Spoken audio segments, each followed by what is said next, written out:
سلام، عرفان هستم از رشت. دلیل من از مهاجرت تحصیل بوده.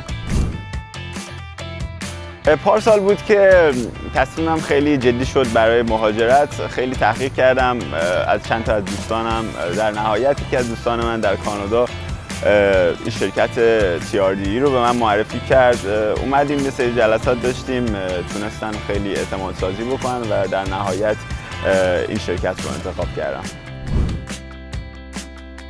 خوبی شرکت TRDE اینه که واقعا تمام مراحل رو این شرکت مسلطه برای انجام، یعنی چه از بحث مشاوره، چه بحث دانشگاهی، چه اسکان، چه حتی خدمات بعد از مهاجرت. یعنی حتی کسانی رو برای من آماده کردن که بعد از رسیدن به اونجا بیان و با من همراهی کنن، کارها رو انجام بدن، حساب بانکی یا خدمات بیمه و اینا. و این به نظر من یک مزیت خیلی بزرگی که در بین تمام شرکت‌هایی که خیلی ادعاهای زیادی دارن، یه شرکتی واقعا بتونه این کارها رو اینطور صادقانه انجام بده، به نظرم واقعا یک مزیت خیلی بزرگه.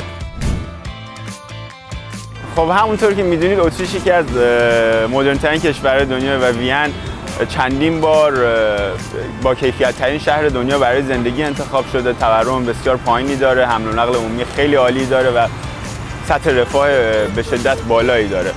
اینا دلایل اصلی من برای انتخاب اتریش بود.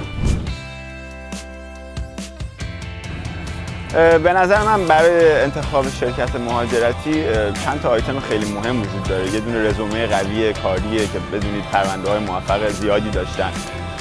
دومین آیتم این پاسخگو بودنشونه و اینکه در تمام مراحل پاسخگو باشن، هواتون رو داشته باشن، قشنگ مسلط باشن به کار و این آیتم ها به نظرم در شرکت TRDE هستش.